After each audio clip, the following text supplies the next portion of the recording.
जय गुरु जी। सत्संग bye Jaya aunty on 7 मार्च 2015। गुरु जी से जब हम जुड़ते हैं तो धीरे धीरे पहले उन बेकार की बंदिशों से गुरु जी हमें आज़ाद करते हैं जो हम सालों से बिना मतलब के माने जा रहे होते हैं। अधिकांश बातें हमारे समाज के पंडितों द्वारा सदियों से थोपी गई मान्यताएं या कर्मकांड से जुड़ी होती हैं। हिंदू ब्राह्मण परिवार से होने के कारण बचपन से पूजा पाठ के माहौल में रही। कुछ बातें वहां चुभती थीं जिसे मैं शेयर करना चाहती हूँ। एक था भगवान को कपड़े। बचपन में कुछ 1.25 गज से शुरू हुआ था जो अब धोती या साड़ी तक पहुंचा।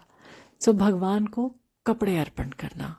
मैं माँ को कहा करती कि अंत में इसे पंडित को ही तो जाना है, तो इसे सीधा पंडित की जरूरत के हिसाब से खरीद के दे दो। पर ऐसा नहीं हो पाया।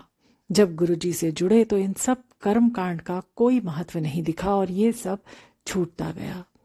फेसबुक पर जब गुरुजी के सत्संग के फोटो रोज दिखते जिसमें गुरुजी का चोला भी सजा सजा कर रखा गया होता है, मैं बड़ी हैरान होती। हर जगह गुरुजी का चोला कैसे संगत को मिल जाता है। गुरुजी जब शरीर में रहे वे खुद अपने संगत को चोला दिया करते थे। समाधि के बाद भी उनके चोले बांटे गए और कुछ लकी संगत को ही मिले, पर वो इतने ज्यादा तो नहीं थे कि हर सत्संग में दिख जाएं। फिर अनेकों पुरानी संगत तो शायद ही इसे डिस्प्ले में रखती है, क्योंकि ये गुरुजी की दी हुई वो पूंजी है जो किसी भी धरोहर से ज्यादा कीमती है। अभी हाल में पता चला कि संगत सत्संग के लिए इसे बनवाती है।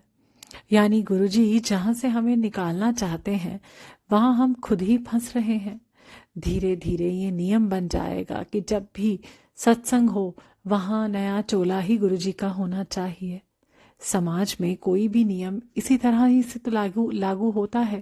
पहले भगवान के कपड़ों पर 100 खर्च होता था, अब हजारों में आएगा। कोई गरीब फिर गुरुजी का सत्संग कर ही नहीं पाएगा।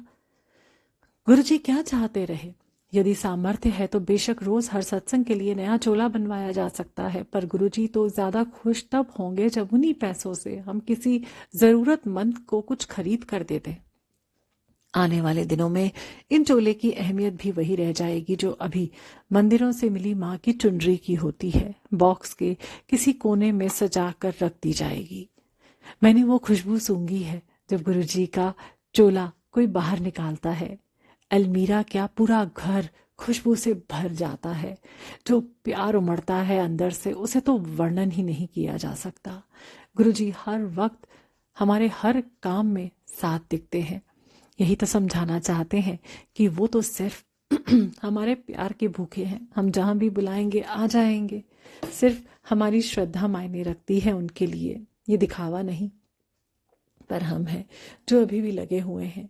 उन्हें सजा धजा कर एक ऊंचा आसन देकर बैठा दिया, जैसे कि सालों से अन्य देवी देवताओं को करते रहे हैं, और बस स्वरूप को एक फोटो ही समझ लिया। जबकि हर सत्संग में गुरुजी अपनी उपस्थिति दिखाते हैं।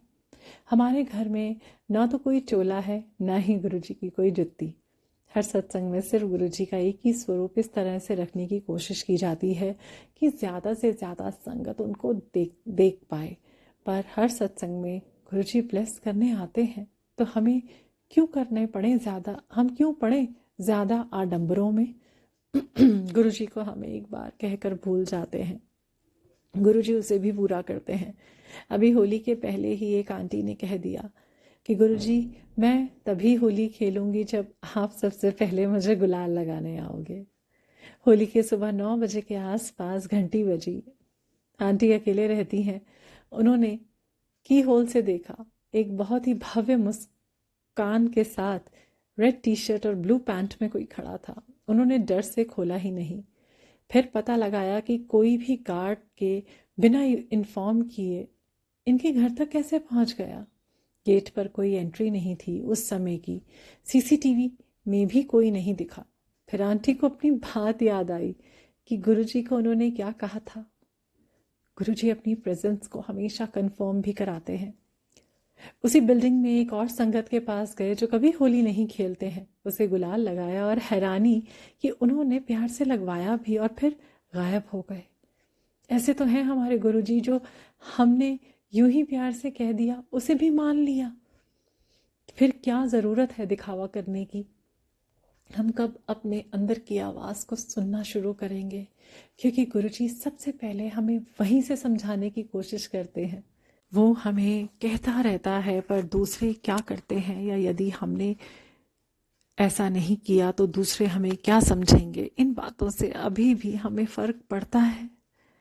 जब हम हार चुके हैं इन सब बातों से, तभी गुरुजी के दर पर हैं। चाहे लड़ाई सांसारिक वस्तुओं के लिए हो या आध्यात्मिक चाह की, अब तो अपनी चलाना बंद करें, आत्मा की सुने।